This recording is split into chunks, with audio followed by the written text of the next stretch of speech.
A tua presença são as novas constelações de nuvens quentes que se formam na cobertura do meu corpo. São cipós desenhados, números, letras, centros de força que convergem para o caminho largo do olhar, como a saliva frente ao gosto, o visgo morno sobre a pele. Que me importa se sobre mim formam-se flores, talos de folhas secas, plantas aquáticas, luzes em neon de cor infinita, se os teus grilhões ferroam tais escorpiões, lacraus, feitiçarias antigas, as ruas secas deste sertão que sou eu.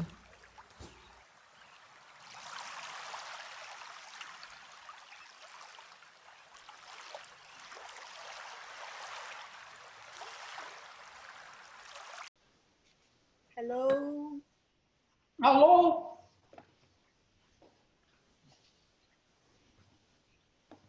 Tá me ouvindo, Helene? Tô ouvindo. Todo mundo aí? Eu tô. Então, gente, como eu estava dizendo, a gente viu aquele pequeno vídeo, né, mas muito forte, muito bom, né? Vocês viram como ela trabalha, né, essa a nova linguagem do vídeo, que ela escreve, tem os erros, e ela volta e conserta, né? Então, o poema em si também, muito forte, muito construído, muito bem construído, né? É uma da novíssima geração. Eu estou chamando de novíssima geração aquela galera que são de 10 em 10 anos, a gente tem uma equipe, né? Digamos assim, uma nova safra de poetas, de 10 em 10 anos. Então, que são poetas que são abraçados pelo status quo, né? Que são motivos de antologias e tal. Então, a gente teve há um tempo atrás os novíssimos, que era um perfil bem era Lula, né? Era Brasil com tudo, Brasil cheio de grana, Brasil tinha até edital na Biblioteca Nacional para tradução. Vocês lembram desse paraíso? A Granta, lembra daquela revista Granta? Veio aqui perguntar se tinha escritores para publicar. Quando o Brasil virou Brasil. Pois é, quando a gente teve, né, quando a gente cresceu como povo, como sociedade, né, em todas as áreas, inclusive na poesia, a gente sentiu isso muito claramente. E teve uma geração de poetas que, infelizmente, não eram poetas periféricos, mas também eu acho que a gente não cabe, acho que cabe sim discutir, mas a questão é, naquele momento, os eleitos, né, o que o status quo abraçou foram justamente poetas de classe social bem alta, né, poliglotas, que viveram fora. Então, esses foram os novíssimos. E são muito bons poetas, né? Não se questiona, né? Talvez nem todos eles sejam, né? Mas, digamos assim, foram os eleitos da época. Agora, agora a literatura está se voltando para a periferia. Ser periférico agora é sinônimo de que é qualidade, né? É sinônimo de representatividade, é sinônimo de que o curador leu bem, fez bem o seu dever de casa, o curador está em cima, ele não é bobeira, porque se ele não botar, ele vai ser criticado e vai ser linchado nas redes sociais. Então, isso é o quê? Isso também era Lula, né? Isso é a periferia que se formou com boas faculdades, que pôde entrar para a universidade. Essa periferia agora, ela tem voz, ela é igual, não tem diferença. Porque a diferença que se faz entre homens é a ignorância, né, que faz, né? Quem não tem acesso ao saber, né, e que vai ser explorado. Infelizmente existe essa dinâmica na nossa sociedade, né? Essa dinâmica torpe. Pois bem, então a Danusa Lima, assim como Tom Grito, Bruna Mitrano, né? Eu diria André Luiz Pinto, que não é da mesma geração, mas também, porque a geração não se faz por idade, né? A geração se faz por quando você entra na história, né?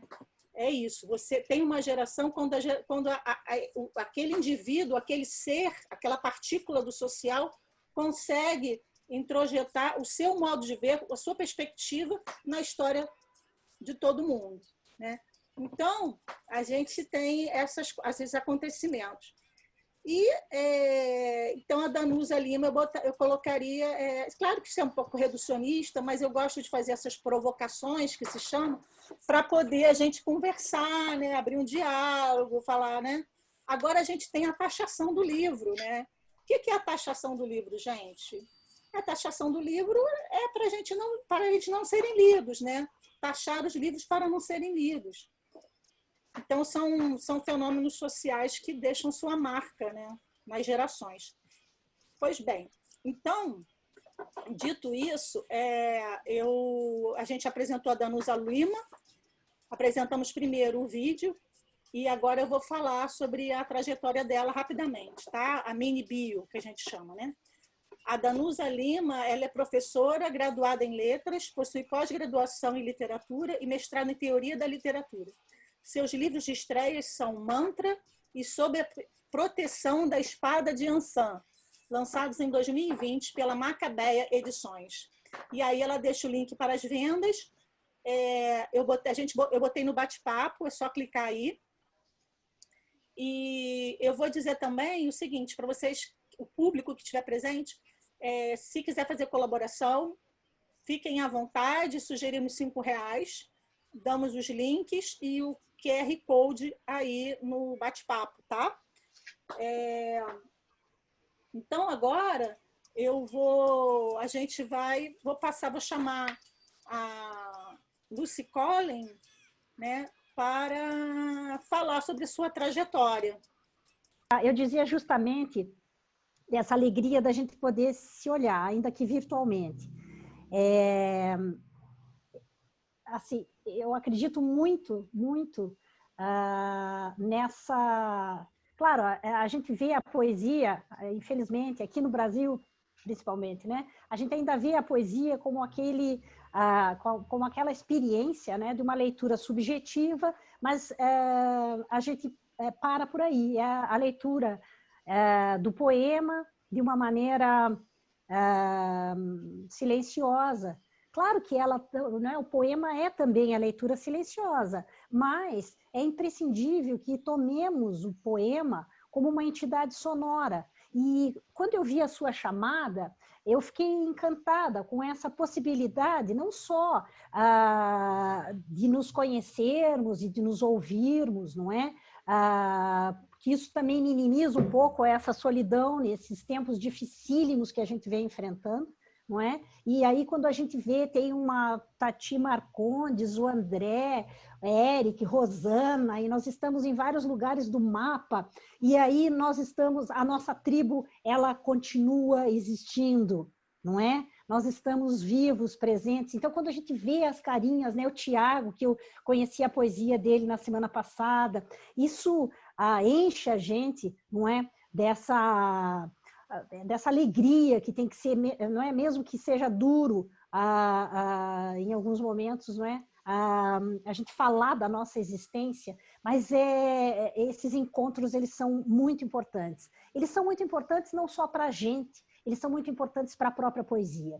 Então, quando a gente pensa essa entidade sonora que deve ser libertada, não é? A gente reafirma, não é só uma crença, mas é uma necessidade, como eu disse, de que tomemos os poemas como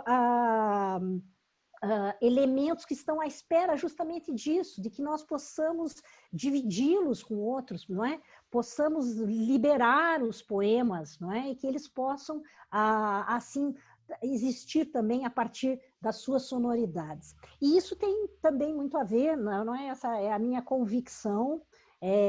Eu fui professora por mais de 30 anos de poesia, de literatura, também trabalhei na área de música, porque a minha formação se deu na área da música.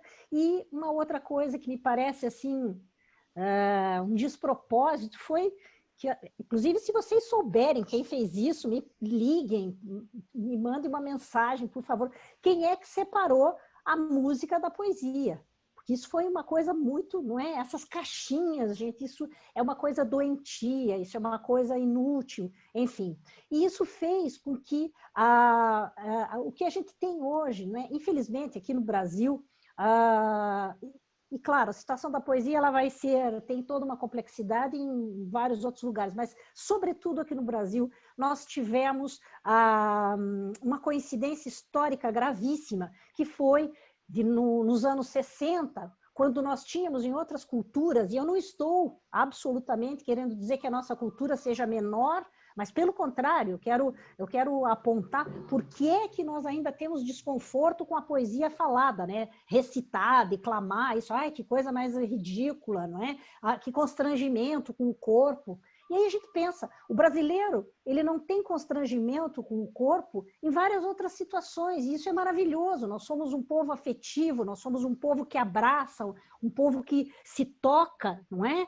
E por que a gente tem tanto medo? E por que é tão... Nossa, é um pavor. Ai, você vai declamar um poema, isso é horrível, não é?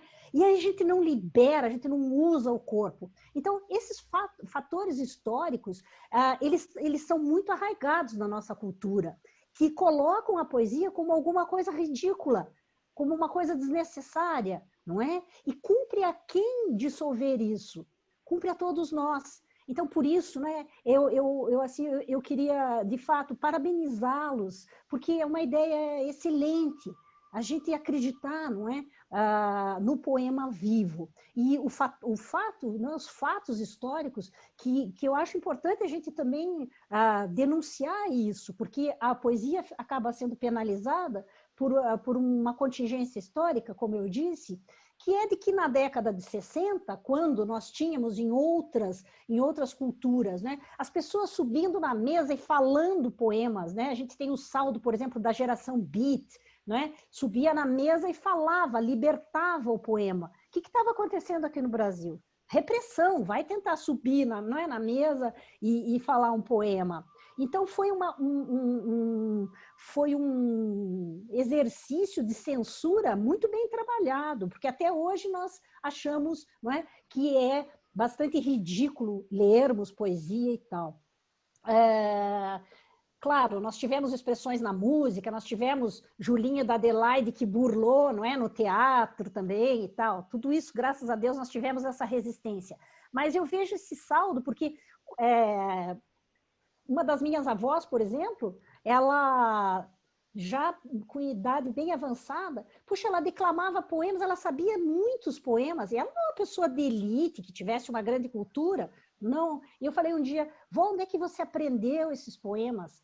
E ela me falou, aprendi na escola, quando era criança, declamar é uma coisa linda, declamar, e ela entendia o que era isso. É esse buraco que nós temos, né? Hoje declamar é qualquer coisa de absurdo, não é? Então, eu queria falar muito sobre isso, porque acho que, como eu disse, cumpre a nós denunciarmos, e mais do que isso, preenchermos essa, não é? Lutarmos para que essa ausência ela seja revertida. E eu vejo com grande alegria, inclusive na semana passada eu estava aqui, não é, assistindo, vejo com grande alegria essas manifestações, como você colocou, Elaine, da periferia. Eu tento acompanhar, eu moro em Curitiba, tento acompanhar aqui em Curitiba as manifestações de slam, as manifestações de rap, porque isso é uma volta ao lugar original da poesia. A poesia existia na tribo, a poesia ela é feita pelo xamã da tribo, que é esse pontífice, não é? Ele recebe essas mensagens, não é? E ele vai decodificá-las e transmiti-las. Isso é muito importante. Como diria o próprio Ezra Pound, não é? O artista é a antena da raça. Naturalmente, aqui ele não usa a palavra raça como nós usamos hoje. O artista ele é a antena que transmite, não é? E o artista é a antena que capta. Então, essa dupla função, ela está acontecendo hoje, mais talvez do que um momento de uma poesia altamente censurada, não é? Então, nós vemos nessas manifestações da periferia a relação com a música, a recuperação original da função, sim, o poeta tem uma função, não é? E nós temos que, também acredito muito, sim, temos que lutar por isso, nós temos que dar a cara a bater, porque a nossa sociedade, ela passa por um momento tenebroso hoje, que é da negação de toda a nossa importância. E a sociedade que chegar num ponto, não é, gravíssimo, de acreditar que os poetas, eles são totalmente desnecessários, ela estará tão doente que está fadada a desaparecer, não é, da sua própria doença. Então, nós que somos poetas, nós temos esse compromisso. E eu não falei muito da minha formação, porque a minha formação, eu comecei a publicar em 84, eu fui da novíssima geração, como a Elaine falou, lá em 84, né? Então, de lá para cá, eu tenho publicado constantemente, e acredito, não é? Então, nesses elementos que eu coloquei, acreditei durante quase 40 anos na docência, acho muito importante a gente se colocar como professor de literatura, não é? Você professar sobre literatura e acreditar que a literatura faz intervenções, sim, não é? Retirar essa coisa, não é? O artista, ele está lá num pódio, ele está na Torre de Marfim. Isso é abominável, não é? E acreditar no fluxo das nossas ideias. Você bem colocou, Elaine, essa coisa absurda, só mais uma das coisas absurdas que a gente tem vivido, a taxação de livros, não é? A gente precisa se manifestar. O que é isso? A gente fica cada vez mais suscetíveis a esse tipo de manipulação sórdida que faz com que a emoção, com que esse compartilhar de emoções, de percepções, das nossas, de uma realidade filosófica da vida, não é? Elas sejam suprimidas vilmente, sordidamente. Então, para além de um discurso que quer, não é, só elencar isso, eu acho que a gente precisa desses encontros, a gente precisa de domingos e de segundas e de terças e quartas, enfim, a gente precisa se olhar e dizer os nossos poemas, não é? A gente precisa acreditar muito dos nossos poemas, porque ninguém vai bater na sua porta, não é? E dizer, oi, querida, eu estou muito afim de promover sua poesia, não é? Ai, que incrível, eu acredito muito no valor da poesia, e nós temos que fazer isso. Então, da minha formação, é isso, eu tenho uma relação muito profunda com a música, fui profissional de música durante muito tempo, não é? Tanto como pianista, também como percussionista clássica, e trabalhei em orquestras, e depois a literatura pegou mais forte, né? E aí eu fui ser professora por essas décadas, e mais do que nunca acredito muito que a poesia, ela pode ser a chave, não é? Não é uma panaceia nem nada, mas pode ser uma chave para que a gente consiga restituir certas coisas que estão muito soterradas, não é? Essa ideia da divisão, essa ideia de você emocionar o outro, né? Eu tive momentos aqui, eu queria abraçar todos vocês, porque é uma coisa de doação, né? Não é só o ato da escrita, mas é uma coisa de doação, você chegar aqui e falar o seu poema, não é? Eu queria agradecer a todos, porque a gente se coloca num local, né, especial de percepção, em que a gente vê de tudo, a gente vê como nós somos mínimos, pequenos, né? E como somos grandiosos, e é a poesia que faz isso com a gente, não é? Então, é uma alegria, acho que é uma celebração, não é? E que privilégio dividir essas horas aqui do domingo com vocês, agradeço imensamente a todos os poetas e as pessoas que vão entrando e vão, não é? Amigos nossos, pessoas que a gente não conhece, eu fiquei maravilhada com isso. Mais uma vez, Elaine, muitíssimo obrigada. Eu acho que vocês estão promovendo, assim, desejo vida longa a esse projeto, espero poder acompanhar ainda muitos outros encontros. Muito obrigada. Oi. Eu queria Desculpa, Elaine, eu queria só pedir para o pessoal, todo mundo ligar o microfone e a gente aplaudir a Lucy Collins depois dessa fala, a moda antiga mesmo, tá? Ela merece, essa fala dela merece ser aplaudida, a moda antiga, que ela ouça esses aplausos, por favor. Coisa maravilhosa, Lucy. Lindo demais. Realmente. Palavras como essa realmente fortalecem a gente. Realmente. É muito bom, muito emocionante, né? Ô, Daniela, Incrível, incrível, gente. Acho que estou muito feliz também, viu, Lúcia? Uma honra, tá? Ouvir essas palavras suas, ter você no evento. Incrível. E eu não sei se quem me falou de você pela primeira vez, não sei se você lembra, foi o Rodrigo de Souza Leão. Claro, Então, claro. ele Nossa, que me... uma pessoa extraordinária. Nossa, uma pessoa especialíssima, importante para a literatura, amigo dos escritores, que isso falta muito, não é? Amigo dos novos, uma pessoa de uma generosidade, faz falta, não é? Faz falta. Alguém que lê os seus poemas inéditos quando você acha que não é, aquilo ali nem é bom, nem é nada, não é? Isso é muito bonito. Sinto muitas saudades dele. Sinto muitas saudades. Uma pessoa importante, assim, estabelecendo essa rede, não é? O Rodrigo, ele era foi um poeta e um escritor, né, extremamente articulador. Ele tinha síndrome de pânico e não saía de casa. Mas ele era muito ativo, ele era impressionante pelo telefone. Então, eu lembro a primeira vez que eu recebi o telefonema dele, ele, Elaine, meu nome é Rodrigo, eu tenho o blog tal, não sei o quê, você e tal. E começou o diálogo e se tornou uma pessoa muito presente, né? E eu tive a felicidade e a alegria de trocar correspondência com ele durante muito tempo, de resenhar o livro dele. E foi ele quem falou para mim, olha, você tem que conhecer a escritora Lucy Collins, né? E aí e realmente chegaram os livros, eu sempre acompanhei a trajetória dela e fiquei muito feliz quando ela quando ela respondeu ao chamado, né? Fiquei extremamente feliz. Muito obrigada, Lucy. Eu que agradeço. Bom, então, gente, agora eu vou fazer o seguinte, eu tenho o Eric, ele me pediu para que eu...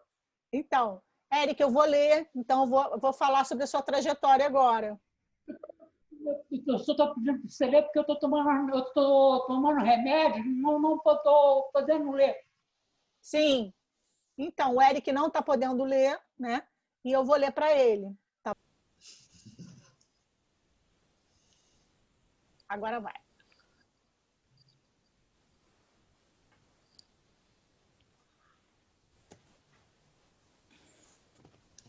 foi.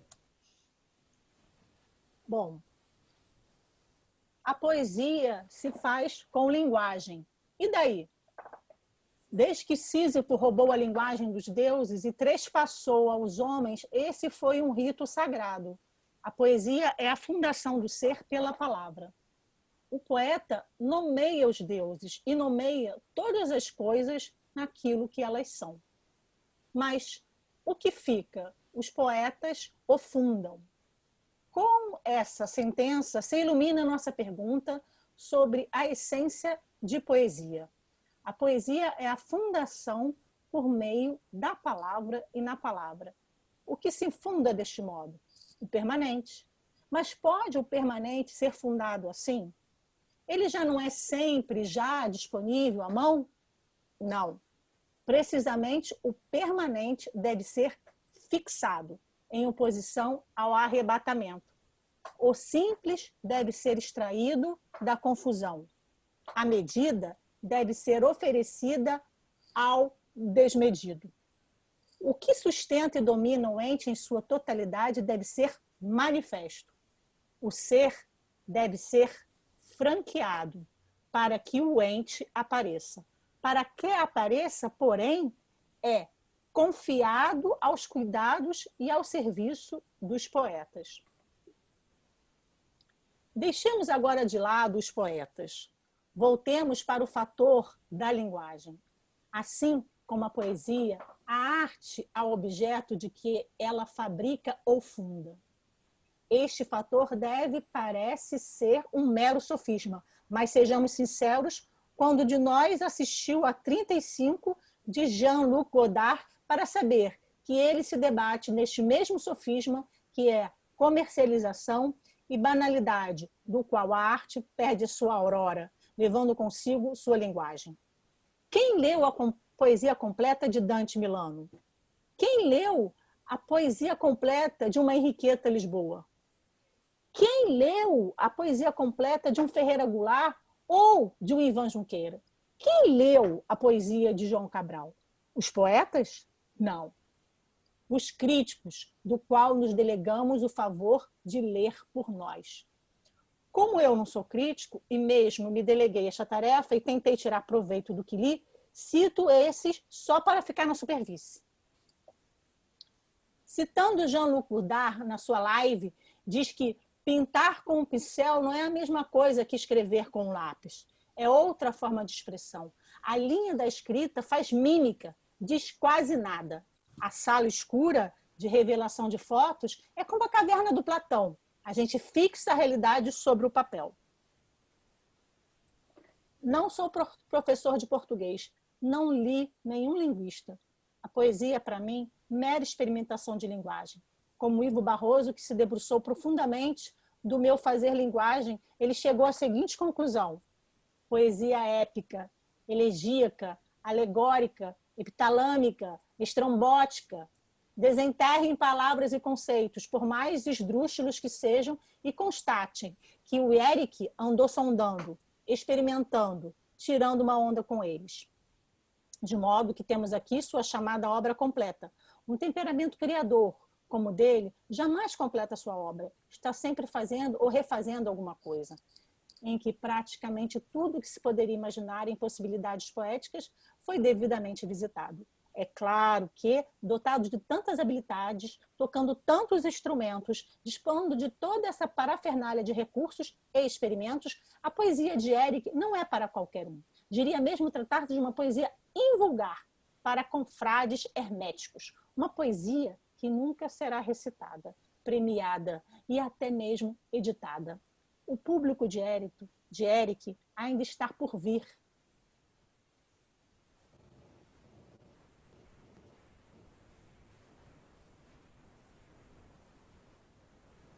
E virá talvez um dia quando o livro já tenha desaparecido. E a própria noção... O Ivo Barroso era foda, né? Desculpa. E a própria noção de poesia se tornado uma vaga lembrança. E sobre a linguagem de minha poesia, chegou a um problema que afeta as linguísticas de quem jamais li nada quando chega à conclusão. Tal poesia certamente não poderia expressar-se em linguagem comum, habitual, compreensível. Ela aparece escrita em outra língua, uma língua que lembra a nossa, como o catalão lembra o português, mas que exige do leitor uma reformulação, um trabalho de síntese, quase uma tradução interlingual. Eric não diz, sugere, não significa, propõe enigmas.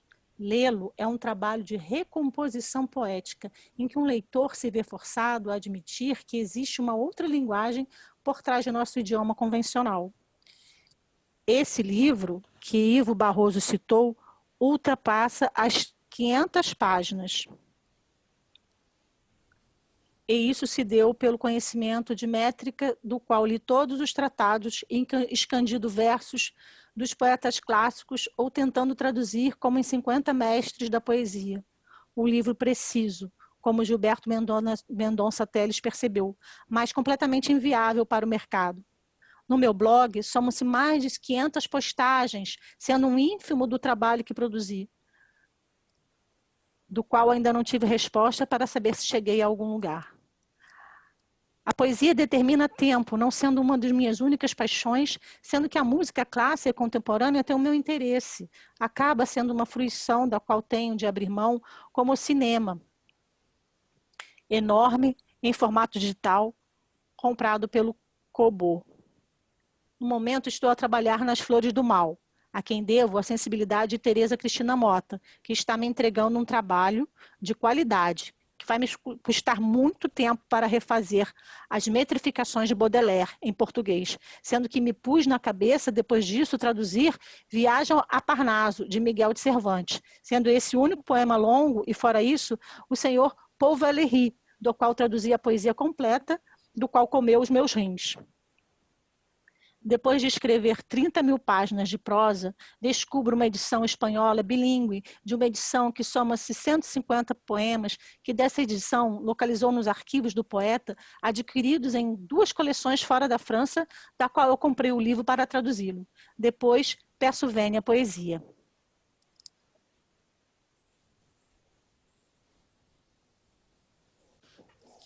Eric, tá por aí? Oi, tô. Muito bem. Você queria... Alguém quer comentar alguma coisa? Eric quer colocar alguma coisa sobre esse texto, que é o seu texto, né? Que você me pediu para ler, mas se quiser falar alguma coisa brevemente, ou se alguém quiser conversar. Sinceramente, eu não sei o que é poesia. Muito... Eu paro de fazer poesia. Você é uma vida inteira dedicada a isso, né? E você fala de uma coisa que a gente estava comentando aqui, né? Que a cada 10 anos se elegem uns 10 eleitos que serão a novíssima geração, para a frustração e choro dos demais, né? Que se sentem frustrados e vontade de se matar, né? Que é como eu me sinto, a cada geração que eu não me vejo incluída, né? Eu falei, puta que... Quer dizer, então, mas eu acho que esse é o modo perverso, né, que a nossa sociedade se organiza, né? Parece que tem como é que chama? Você vê que o próprio Ivo, né, fala ali sobre o poeta que escreveu sobre sua poesia, fala que você não vai ser lido tão cedo, né? E isso é muito frustrante para quem escreve, né? E eu acho que uma solução para isso são esses encontros, né, que a gente pode fazer, são as conversas entre nós, porque entre os eleitos e não eleitos, né? Porque, por exemplo, a gente tem entre nós muitos eleitos, né? Volta e meia, um poeta entra para a novíssima geração. E eu tenho poetas, colegas, né, assim, companheiros de geração, que praticamente sumiram, sabe? Porque ninguém aguenta insistir tanto e tanta frustração em cima da outra e ler aqueles textos, né? Aí aquele poema do Fernando Pessoa, né? Todo mundo é genial, né? Só eu que sou reles, né? É uma repetição disso. E o próprio Fernando Pessoa só foi reconhecido póstumamente, né? Os poemas dele só foram publicados depois que ele morre. Ele era um guarda-livros, né? Servidor público, uma pessoa que apesar de ele ter revista e tal, assim, ele ter uma coisa, mas assim, ele mesmo só foi publicado em livro póstumamente.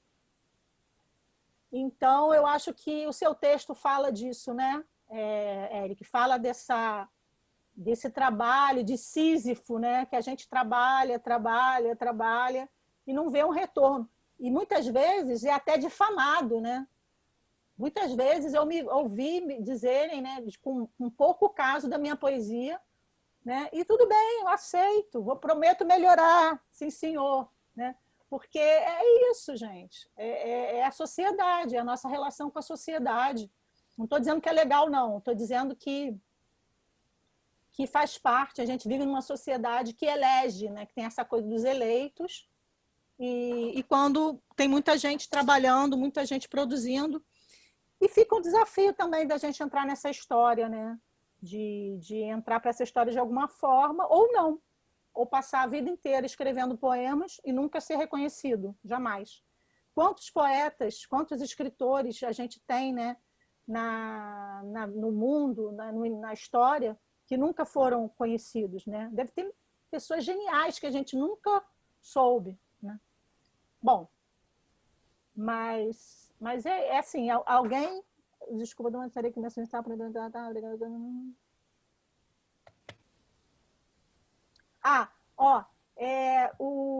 O Luiz Fernando está falando, pedindo para você, Eric, se você pode falar sobre o Godard e a poesia dele, e a sua poesia. O que você aprendeu com Godard? Mas brevemente, tá? Porque a gente sabe que você não está podendo falar. O que eu aprendi com o Godard é nunca cansar de ser assim mesmo e ao tempo mudar o tempo todo. Então, o que eu faço? Por exemplo, para produzir 8 minutos de poesia para hoje, eu levei uma semana escrevendo. Um trabalho de Sísifo. E eu tive que parar com o Baudelaire para poder me dedicar a esse evento. Realmente eu estava, antes dessa palestra, estava vendo o último filme do Godard, que é o livro da imagem, que ele fala que os poetas estão condenados à morte, porque a sociedade está condenada à morte, onde ele faz uma reflexão falando que o mundo está sendo levado à guerra. Comentado da trajetória do Eric, formas fixas. Oi. Oi. Oi. E aí, Eric, quer falar mais alguma coisa? Não. Se tiver alguma pergunta... eu estou com um livro para ser lançado pela Musa, que é As Flores de Tiradentes. É um livro onde eu dialogo com a pintura do Oscar Harari.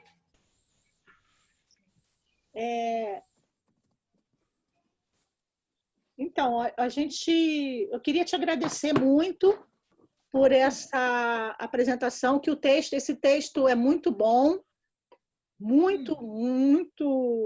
Você coloca questões importantíssimas, né? E sobre a forma fixa, sobre a escrita, sobre a atividade de poeta, e faz pensar muito, né? Você coloca ali, você começa dizendo, né, que a poesia é o que há, né? E aí você fala que é para construí-la. Você eu entendo que esse tipo de colocação é uma colocação extremamente filosófica e que vai diferenciar muito do poeta, né? No qual talvez, não sei, mas assim, da poesia de verso livre, da poesia da forma fixa, né? Como havendo uma verdade na poesia. Mas aí você coloca como se ela também é construída, a construção dessa verdade. Então, acho que seria uma discussão bem ampla, filosófica, linguística, que vai muito além, né, desses comentários breves que a gente está fazendo aqui. Mas que eu gostei muito de ter lido, e acho que é uma das questões mais importantes que a gente tem atualmente para pensar a poesia, né? E tem a ver também tem a ver com a filosofia, com uma forma de estar no mundo, de ver o mundo, né? Então, antes de tudo, um olhar, uma tomada de posição, né, sobre um estar no mundo. E muito bem. Agora a gente... Então, muito obrigada. E agora eu vou pedir para a Rosane conversar com a gente, contar a trajetória dela, como é que ela foi parar em Londres, se ela tem vontade de voltar, se ela está escrevendo. Ok. Elaine, você me perguntou isso no último domingo, né?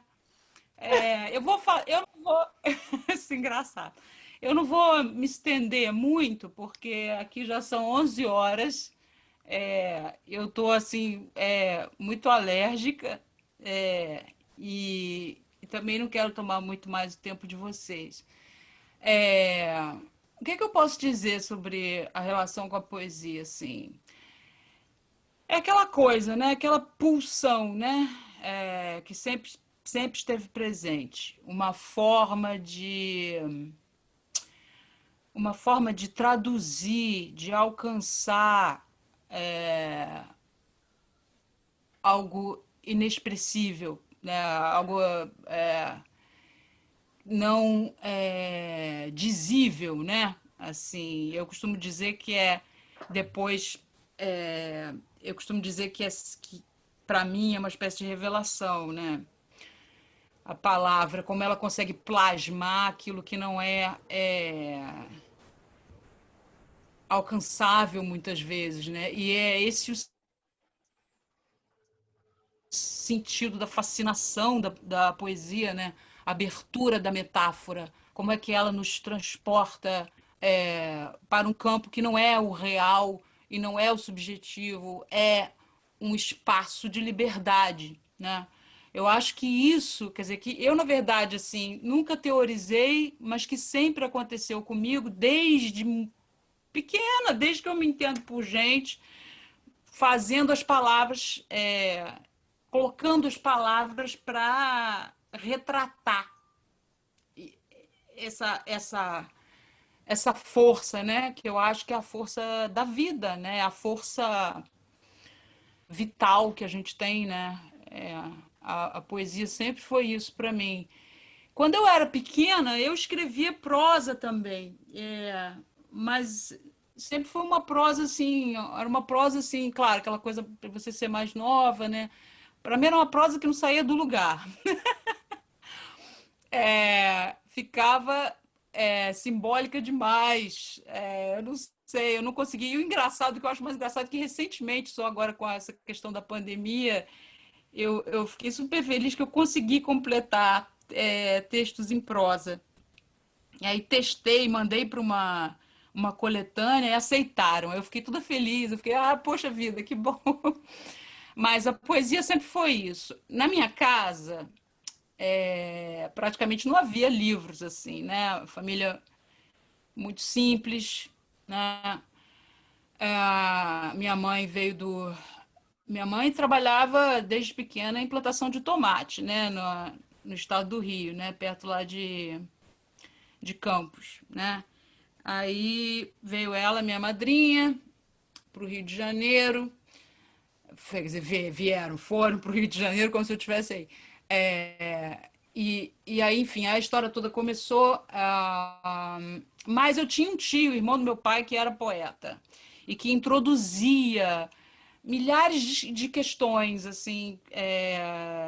Ele era aquela época da abertura, né? Em que eu nasci no, é, no, no meio do período da ditadura, né? E o meu tio, naquela época, ele militava com poesia, ele falava, né? Ele era muito ativo, assim. Então, ele me mostrava um mundo, assim, que eu não... com a minha mãe, que era uma pessoa muito simples, simplésima, eu acabei me interessando e ele me introduziu a várias leituras, né? E a partir daí eu fui. Mas também, assim, a poesia acho que sempre foi uma espécie de suporte, assim, porque desde muito cedo, com uma intensidade muito grande, eu tinha uma cabeça muito fervilhante, um coração fervilhante. Era uma coisa assim que eu tinha que colocar, que eu tinha que expressar. E havia também esse lado de colocar o que me atravessava e também, depois, à medida que eu fui me envolvendo mais seriamente com o trabalho artístico, de trabalhar isso, né? De forma mais dedicada, né? Então, quando eu finalmente comecei a expor esse meu lado da poesia, isso era 99, né, cara? Caramba, lá na Ponte de Versos, né, no Jardim Botânico. Uhum, lembro bem. Não, foi um momento para mim foi incrível, tipo assim, caramba, eu tinha o quê? 29 para 30 anos, né? Aquela volta de Saturno, para quem gosta de astrologia, né? Eu eu aí encontrei, falei assim, caramba, eu escrevia, mostrava pro meu tio, eu conversava com ele, né? Mas era uma relação complicada, então era uma coisa assim, quer dizer, aí eu encontrei a minha turma, né? E aí aquilo foi, quer dizer, aí a paixão se desenrolou de uma maneira assim irrefreável, né? Aí veio a autopublicação e, enfim, aí em paralelo seguindo a vida, né? Como eu tive uma formação, a primeira formação como jornalista pela UERJ, né? Mas eu entrei para a universidade cedíssimo, eu entrei e tal com 16 anos, uma coisa assim. E eu e aí comecei a trabalhar na grande imprensa, mas também descobri, vi como é que era o horror. E aí comecei a me dedicar à edição. Então, trabalhei uma boa parte do tempo assim com edição, editando livro, trabalhei também em revistas de meio ambiente, né, e tal. E voltei a estudar só 15 anos depois, já com os meus 30 e poucos anos. E a poesia me acompanhando, né? E eu publicando em revista, e no Brasil, e, enfim. Aí fiz o mestrado, aí eu já estava bastante convicta de que eu queria mesmo trabalhar com a literatura, né? Ou pelo menos estar mais próxima, não só no sentido de ler e escrever, mas também de saber um pouco, ter um outro tipo de pensamento a respeito, né, da literatura, teorizar, talvez, enfim, ter um outro tipo de contato. E eu fui fazer o mestrado na UFRJ, fiz lá com o Sequim, e foi realmente maravilhoso. Aquilo foi, para mim, foi incrível, foi uma coisa assim, sabe, uma outra abertura, sabe? Mas eu continuava, nessa época eu trabalhava para o Sesc, eu trabalhei 11 anos para o Sesc, editando material para eles, né?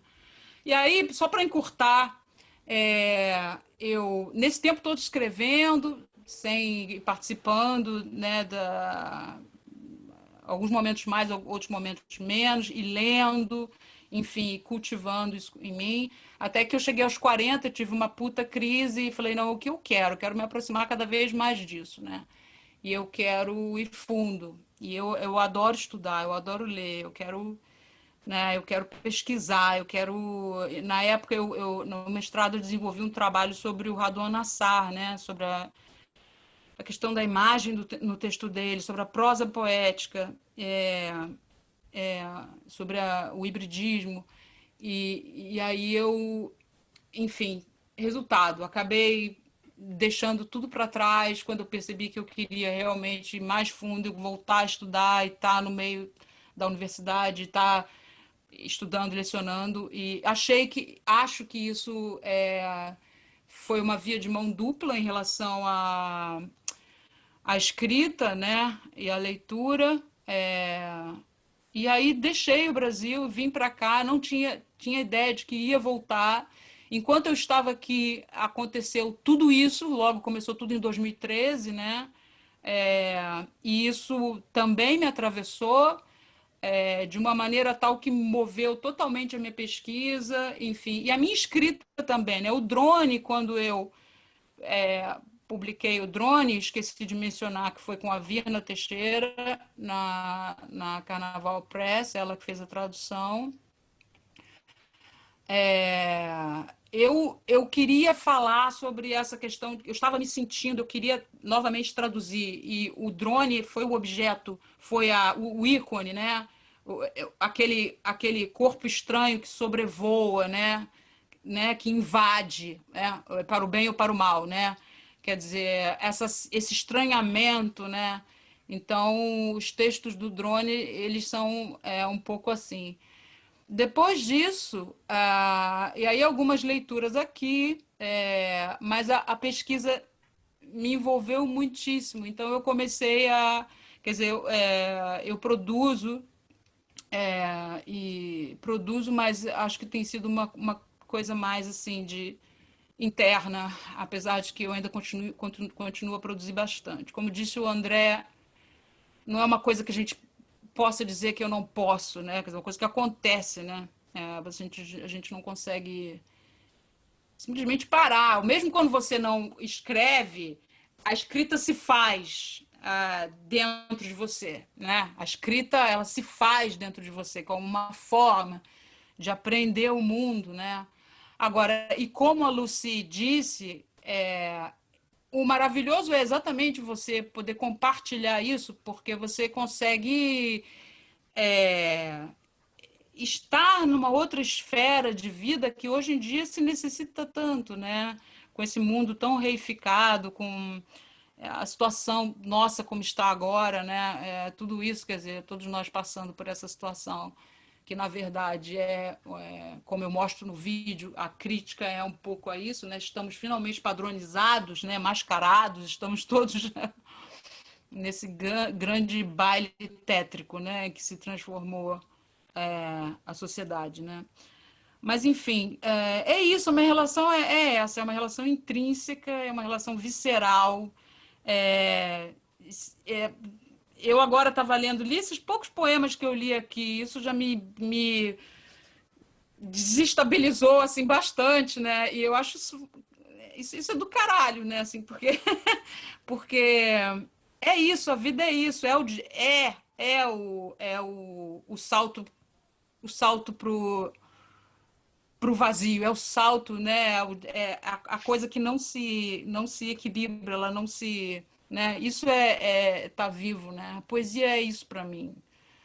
Eu espero sinceramente, agora eu estou produzindo o livro da minha tese, então o deadline, o prazo é agora final de agosto. E eu estou enlouquecida, mas eu realmente eu amei estar aqui. Assim, para mim, sabe, mais uma vez, é aquilo que está sempre lá para mim, é a poesia, está sempre de pano de fundo, tá? É a seiva, né? É isso aí.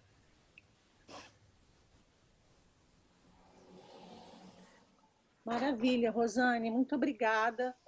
Foi lindo ouvir você falar. Viajei aí porque a gente se encontrou nesse percurso, né? Eu lancei meu primeiro livro em 98 e depois eu frequentei nos anos 99, 2000, comecei a frequentar esses eventos de poesia. Eu lembro que tinha um Panorama da Palavra aqui no Rio, que era da Helena Ortiz, que infelizmente faleceu. E eu lembro de você no Ponte de Versos, que organizava o Ponte de Versos de uma forma deliciosa, era uma delícia aquilo lá. Muito bom. A gente, né, bem mais jovem, né? Isso tem muitos anos, né? 98, 99, só fazia conta. Sim. Bom, agora eu vou chamar a Tati para falar um pouco da sua trajetória, porque a Tati Marcondes, ela é uma pessoa uma poeta, né, que colaborava com a Blocos, ex-colunista da Blocos, né, que foi um dos primeiros sites de poesia. É um site da Leila Bícolis, que é uma das grandes poetas que a gente tem vivas, né, uma geração bem anterior, mas talvez da década, sei lá, de 80, 70. 70, né? E a Tati era muito ativa nesse mundo da virtualidade, dos chats de poesia, né? Das revistas de poesia, tudo via online. E é muito interessante ter ela aqui, porque a gente porque muitas dessas pessoas se perderam ao longo da estrada, né? Não continuaram por uma série de motivos, né? Ninguém é obrigado a ficar fazendo a mesma coisa sempre. Mas eu achei muito legal quando a Tati respondeu a chamada, né? E eu não conhecia o trabalho, eu sabia, assim, ela tem mais um trabalho de prosa, como ela mesma falou, né? Mas ela me mandou os poemas dela, que são muito bons, né? Poemas que estão trabalhando também no caminho, né? De se construir, de desenvolver uma poética, já tem um conhecimento da linguagem, né? Um trabalho. E aí eu queria que você falasse para a gente um pouco da sua trajetória, Tati. Bom, na verdade, eu comecei com poesia. Desde pequena, meu pai viajava e eu roubava os livros da estante e aprender como é que combinava o versinho, o fim do versinho, e começava a escrever. E isso durou, mas eram aquelas coisas bem de criança, escrever jogral para a escola, aquelas coisas bem bobas. Mas aí a vida me levou por um caminho da escrita técnica. Eu fui consultora de micro e pequenas empresas. Então, eu fazia revisão, redação de textos técnicos terceirizada para o Sebrae de São Paulo. E alavancagem de novos negócios. Nada a ver. Aí eu fiquei viúva, arrumei um outro namorado, e aí comecei a escrever poesia sensual. Olha só que coisa louca. E com uma amiga minha, nós montamos o primeiro site de cunho sensual não pornográfico da internet. Isso lá no ano 2000, 2001. Era A Flor da Pele. A gente não conseguia deixar online porque era tanta visitação que derrubava o site. E a gente não queria botar dinheiro numa coisa que você não ganha, né? E eram vários poetas que a gente divulgava. E aí um dia eu escrevi um negocinho em prosa e mandei para o Raimundo Soares, Raimundo Silveira, falecido, era um escritor do Nordeste, médico.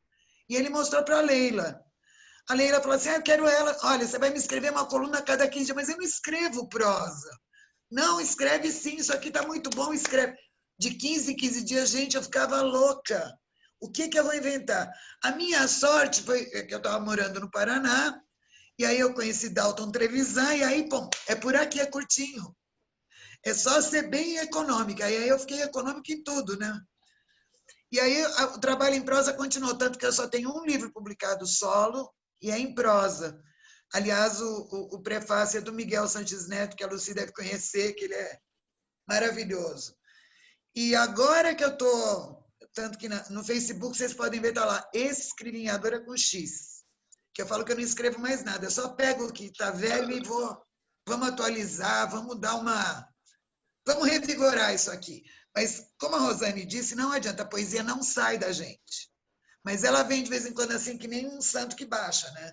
Você não tem nada a ver com o que você está fazendo e vem um negócio, vem uma frase, vem um negócio pronto e aí depois você dá uma trabalhada. Então, agora eu estou voltando para a poesia. Eu tenho um monte de coisa que eu estou recolhendo tudo, em antologias, nas pastinhas, ganhei concurso, perdi concurso, foi e não emplacou, estou juntando tudo e vamos ver se eu consigo lançar um livro de poesia minha, solo, que ainda não tenho nenhum. Fora isso, eu estou entrando em 2 antologias, as 2 de cunho bem feminino, uma chama Fêmina e a outra, não me lembro o nome, se eu lembrar também eu não posso dizer ainda, porque está no rascunhão, mas são todas falando desse lado mais feminino, mais sensual.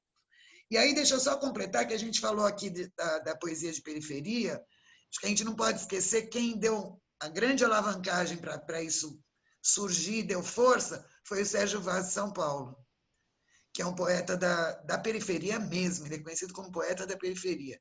E ele faz saraus, ele faz coisas incríveis em São Paulo. E esse pessoal tomou força, porque ele emplacou. Então, ele é um cara que tem uma linguagem muito popular, é um cara que fala que veio e incentivou muito essa moçada que está aí, continua incentivando.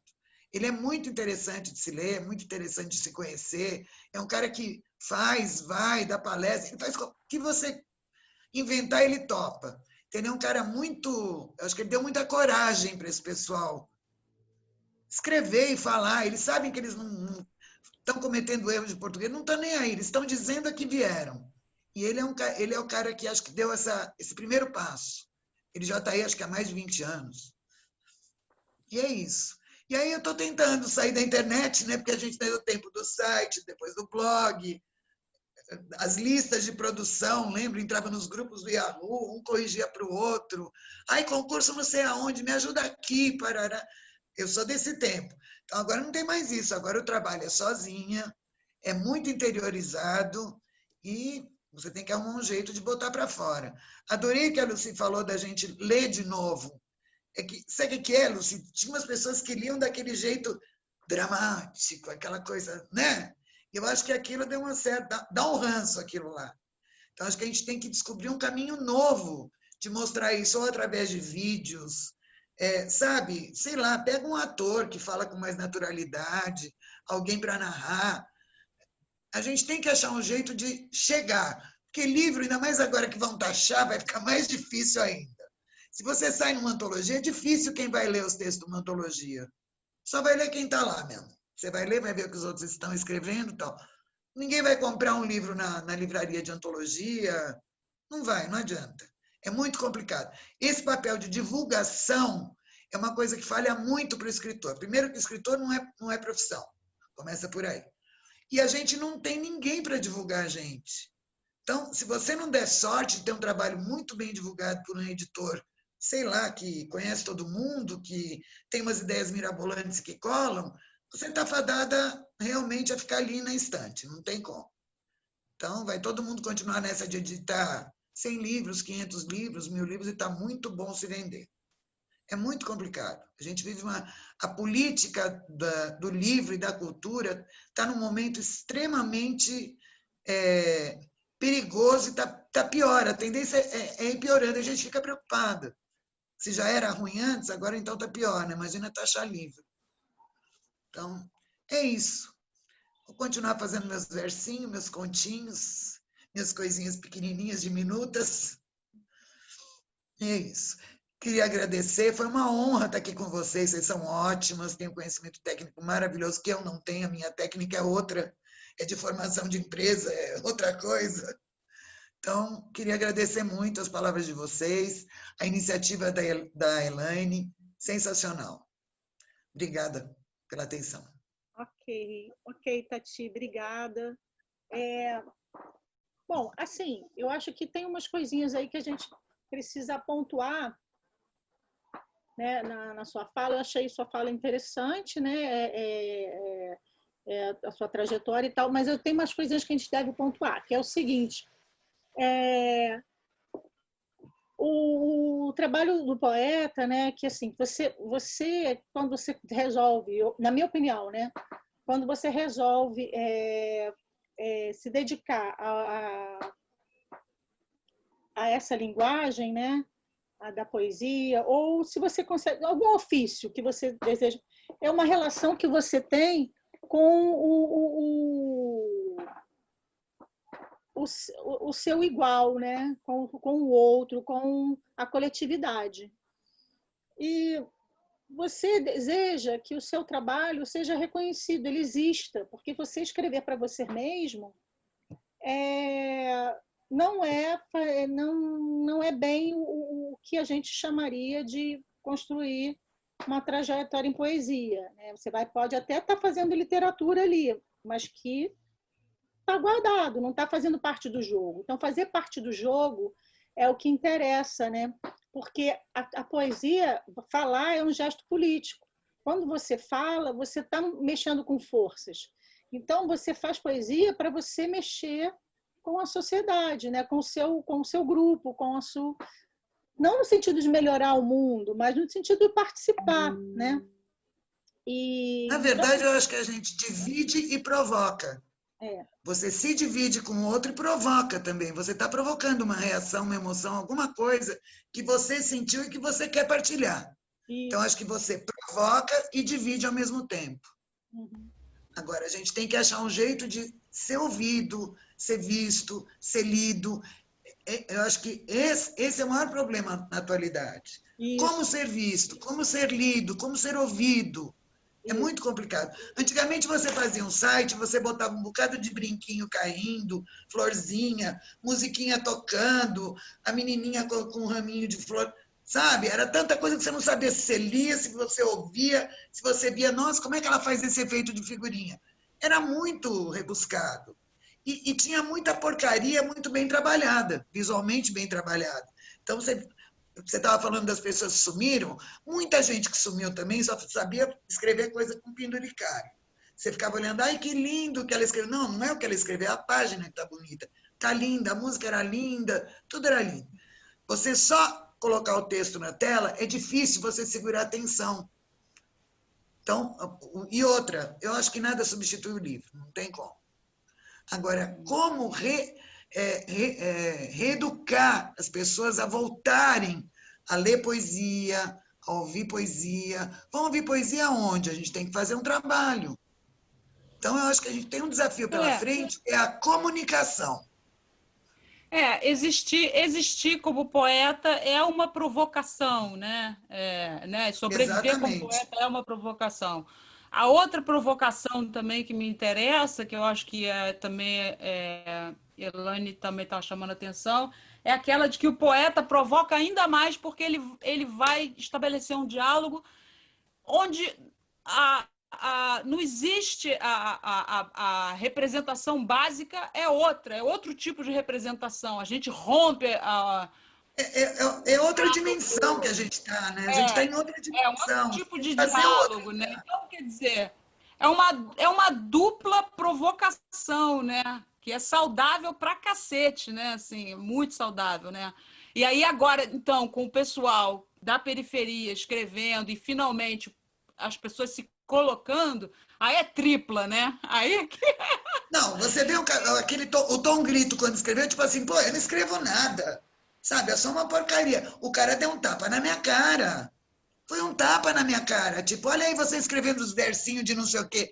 Isso aqui é a vida, é a realidade. Sabe? Realmente é um cara que se rasga e bota pra fora.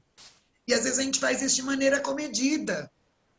Sabe? Você fica assim, não, isso aqui não tá. Não, tem que ter um pouquinho de técnica. Não, aqui não.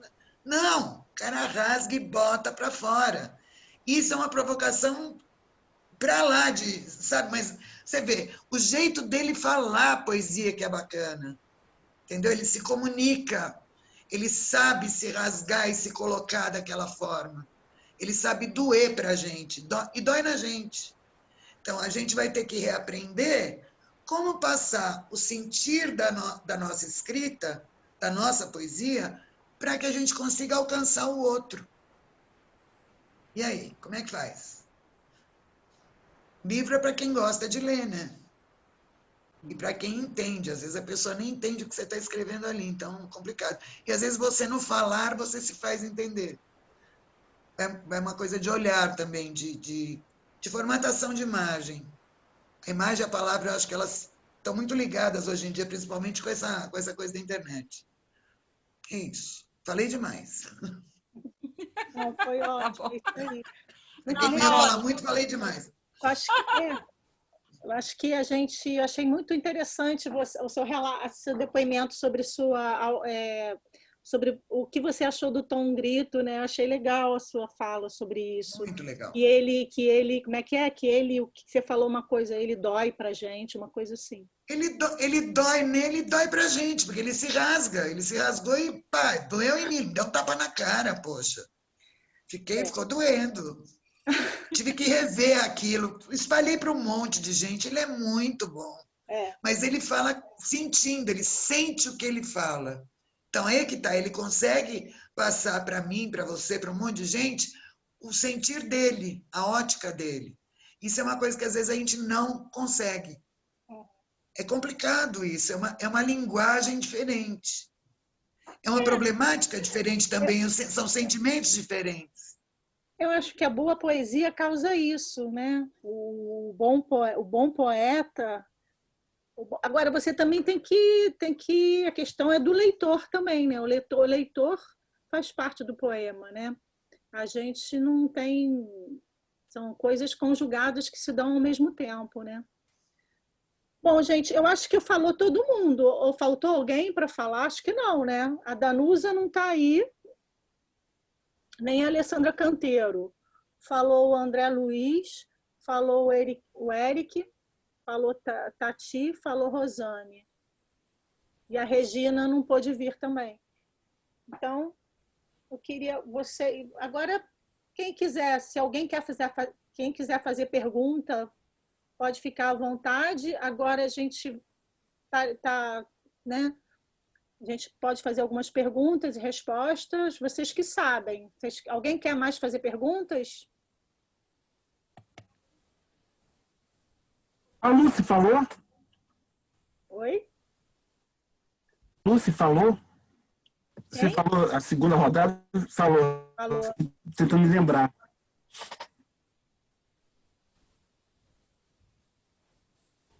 Acho que a Lucy falou, sim. Lucy, você falou na segunda vez? Alguém tem Falou e falou lindamente. Falou muito bem, a gente até aplaudiu. Muito bem, até aplaudiu. Verdade, verdade, Aplaudida. verdade.